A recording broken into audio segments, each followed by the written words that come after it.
Hello everyone, my name is Ashish and you're watching another YouTube channel, and in this video we are going to create this simple weather application using OpenWeather API. So without wasting any time, let's get started.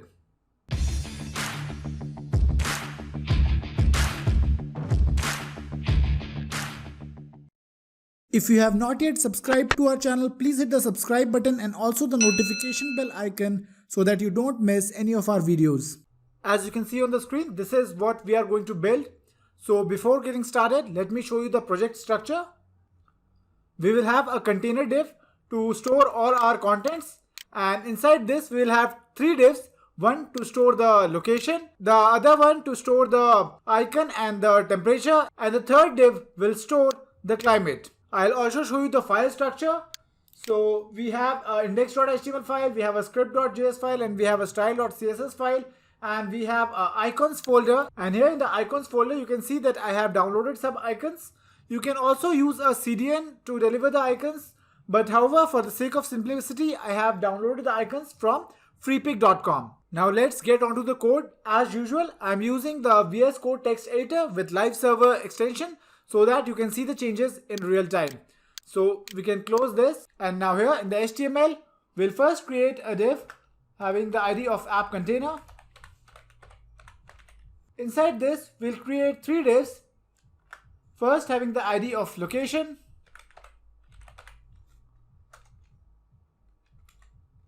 the next one will have an ID of temp for temperature, and the third one will have an ID of climate.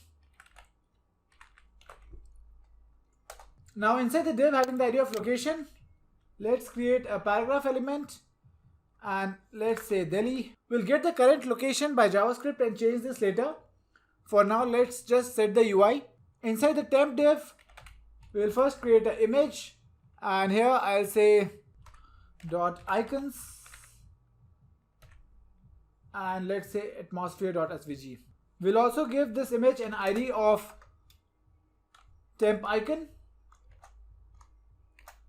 so that we can target this later through JavaScript. Now we'll create a paragraph element.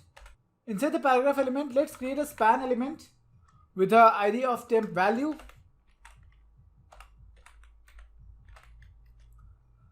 Let's give it 25, and we'll create another span element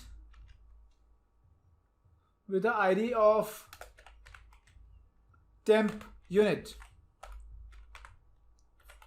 Now here to use the degree symbol, we will use the HTML entity. So we'll use ampersand hash and then 176C. So ampersand hashtag 176 gives the degree symbol and C for Celsius. So we have this 25 degrees C here. Now inside this climate div, we'll add a paragraph element and we'll set its value to say sunny. That's it for the HTML part. You can see we have already linked the style.css file and the JavaScript file.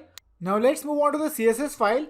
To save on time, I'll just copy and paste the CSS code and I'll give you a walkthrough so that we can quickly move to the cool JavaScript part. So here in style.css, we'll first set some universal styling. We'll set the margin and padding to 0, and we'll set the box sizing to border box. We'll target the body element, and here we'll set the height of 100 VH. Now we'll give the background a nice gradient, and we'll also set the fallback background color. After that, now let's come on to the app container div. So now we are setting the app container div to a flexbox model. You can see that I have set the display to flex, and we have set the justify content and align items to center so that the item is positioned in the center. After that, we have given the flex direction as column so that all the items are in vertical manner. Then we have set the width to 100 viewport width and the height to 100 viewport height. Now you can see this temperature is left aligned, so we'll set the alignment of this text to center. For that, we'll target the temp ID and we'll set the text align to center. Now let's increase these font sizes a little bit. So we'll grab the temp value and we'll set the color to FFF, that is white, and we'll give the font size to 10 rem. Now let's take the temperature units. Again, we have set the color to FFF and the font size to 3 rem. Now we want to reduce the size of this icon. So for that, we'll grab the ID of temp icon. Nothing happened. Let me see. Okay, we missed this dash here. Yeah, that's it. So you can see that now we have got the nice size for this icon, and it will also be responsive. So if I decrease the size of my browser, you can see that the size of this icon is decreasing. Now we'll take this div having the ID of location and we'll give it a font family of sans serif. We'll give the color to E0, which is close to white but not exactly white, and we'll set the font size to 2.5 rem. And again we'll also take this climate div and we'll give it some similar styling. So that's it. This is the basic styling we are going to use. Nothing fancy. You can go creative as you want to, but here I want to just show you the process of making an API request and getting these values. So I'll focus more on that. So now let's jump onto our script.js file. So now to get the temperature values and the location and the climate, we will use the OpenWeather API. So now let's open a new browser tab and go to OpenWeather API.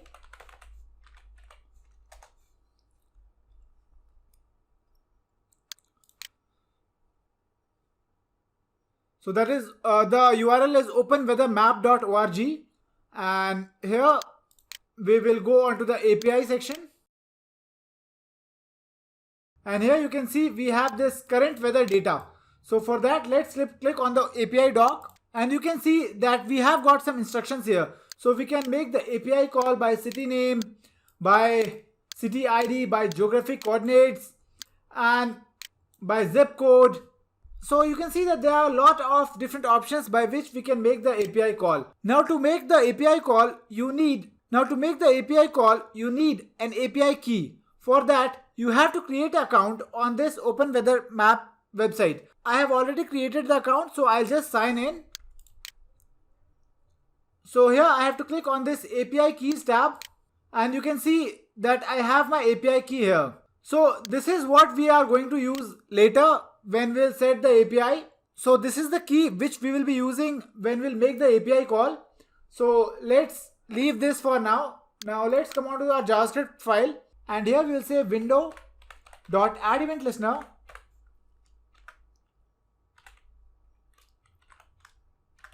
and here we'll say load. That means we want to trigger this function as soon as the window loads. And here we'll create an anonymous arrow function. Let's create two variables, long and lat. For the longitude and latitude, we'll use the coordinate method to make the API call. By the end of the video, I'll also tell you how you can make the API calls by using the city names or by using the zip code, etc. For now, we'll just declare another variable, lat. Now we'll say if navigator.geolocation. Now this geolocation object allows the user to provide their location to the web applications. This is a browser-based geolocation API. So whenever you use the geolocation API, you will get a small pop-up asking for permission to report the location information. So if you click on allow, then the browser will be able to access your coordinates. So here we are saying if the user provides its location, then we'll say navigator.geolocation.getCurrentPosition, and the getCurrentPosition method will return the coordinates of the current position.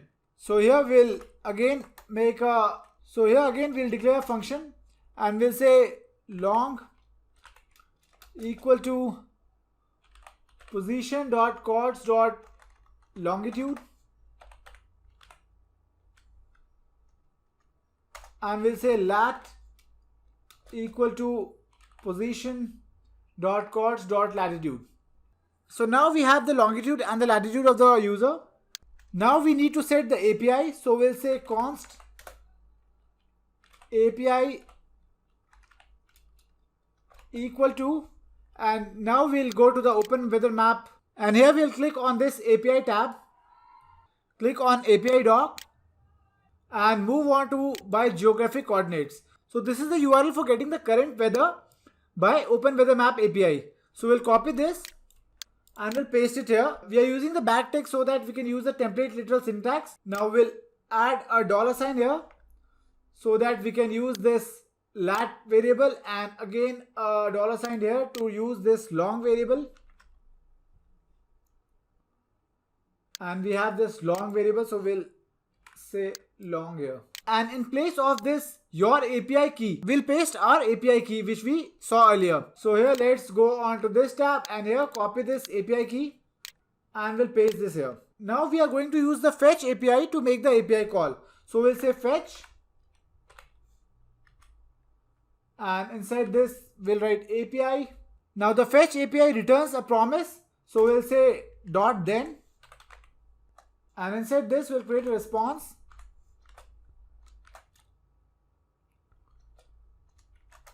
And we'll say return response.json.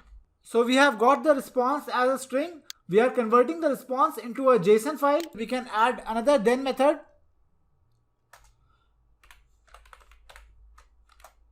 And here we'll say data.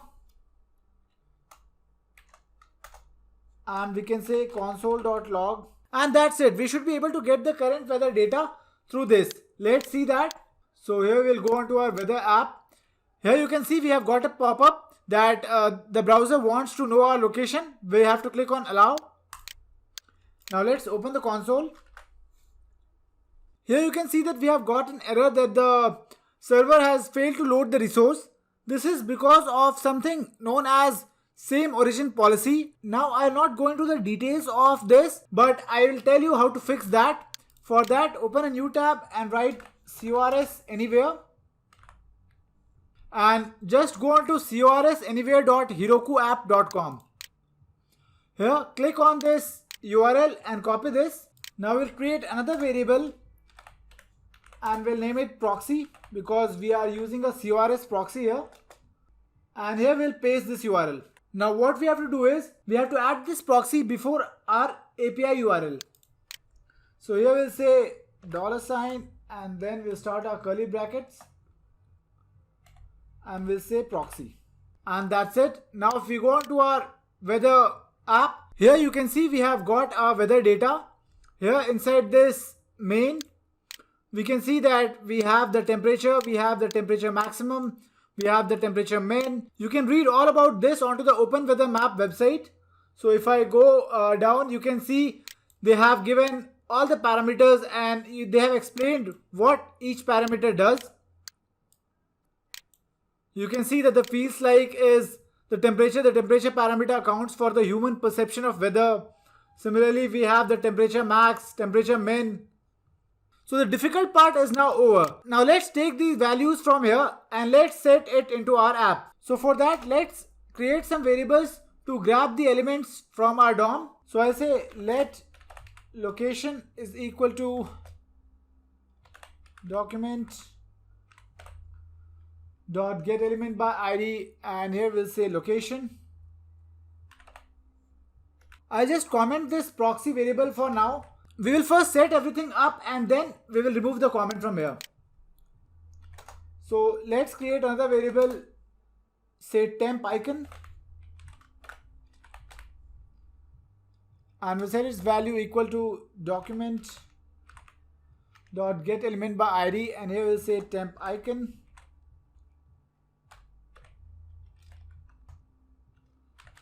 We'll say let temp value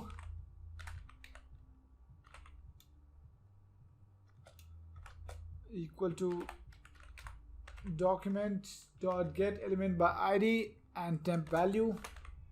Now we'll say let climate equal to document dot get element by ID and climate. We'll make another variable icon file so that we can change the icon according to the weather. Now let's remove the comment from here, and now here we'll use object destructuring to extract values from here. So I want to extract this feels like from here, and we also want to extract the location, that is the name, and then we want to extract the weather. So weather we can find here. You can see inside this we have the weather in mains, and we also have some notation for icon. I'll show you how to use this icon notation. For now, let's set everything else. So we'll say const name equal to data. I'm using object destructuring. If you don't know object destructuring, you can look it up onto the Google. What it basically does is that it will extract data.name, that is this key from here, and it will store it into the variable name. Similarly, we can also do const. We'll use the feels like value because that's the human perception of the temperature. Here we'll say data.main. Then we'll use the id and main from data.weather 0. So you can see that I have extracted the name from data, that is this location name, then feels like from data.main, that is this is data.main, and here we have extracted this feels like, and we have extracted the id and the main variables from data.weather 0. So here we have data.weather, and inside this we have 0, and we have taken the id and the main variables. Now let's render this onto our DOM. So I'll say, so you can see that we have created a variable loc here. So I'll say loc.textContent is equal to name. So we are using this name here, and you can see we have got the name of the location on the DOM. Similarly, we can do climate.textContent,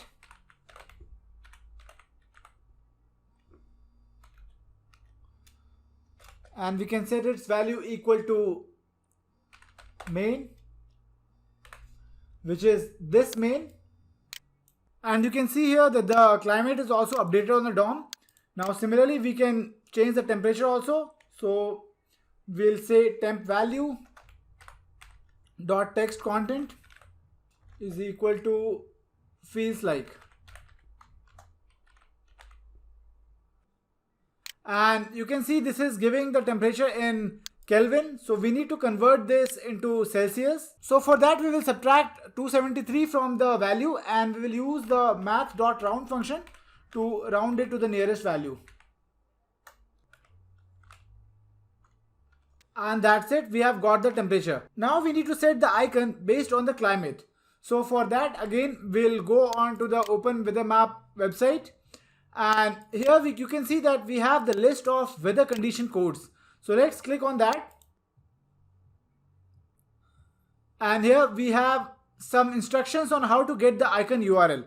Now I have used these URL, but they were not very attractive and their size was very small. So that's why I have downloaded my own icons from freepik.com. Now again, you can either use their icons or you can download it from freepik.com as I have done, or you can use any other CDN service. That doesn't matter. Point is how to use these icons. You can see that they have grouped these weather conditions into different categories. So for all the categories, you can see that they have grouped the weather condition into various categories. All the IDs starting with 2 are under thunderstorm. All the IDs starting with 3 are drizzle. Then starting with 5 is rain. Then starting with 6 to 622 we have snow. Then we have atmosphere from 7, and for 800 we have water clear, and then for 801 to 804 we have clouds.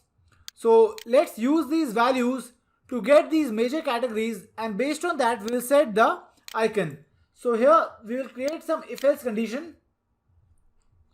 So we'll say if ID is less than 250, we'll say temp icon dot src is equal to dot icons slash storm.svg, because you can see here that if the ID is less than 250, then this all comes under the thunderstorm. So I'm using the storm.svg icon. I know there's a better way to do that. You can convert it to string and then check for the first character, but just for the sake of simplicity I'm using the if else condition. So similarly we'll create other if else conditions also. So we'll say SF ID is less than 350. We'll copy this.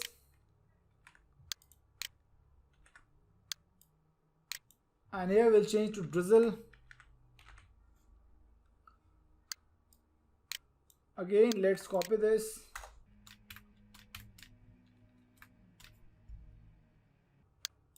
Let's change this to 550 and we'll change this to rain. You can see we have rain for 500 to 531. Then again for 650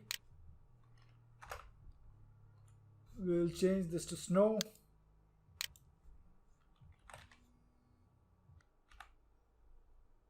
Then again we'll change this to 750, or rather 800. We'll change this to 800. And here we'll set atmosphere.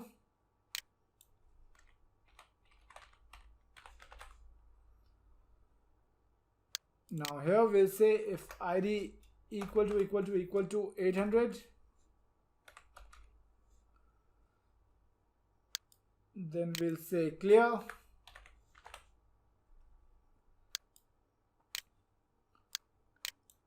And we have to set just one more condition, that is if ID is greater than 800. Then we'll say clouds.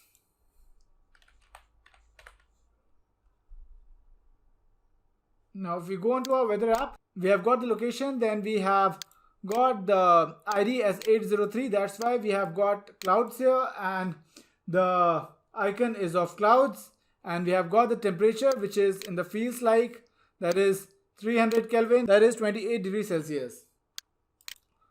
So that is how you can create a API call, and you can create a simple weather API. Now we have used the coordinates method to make the API call. You can also make the API call through probably cities or the zip codes. Let's see how we can do that.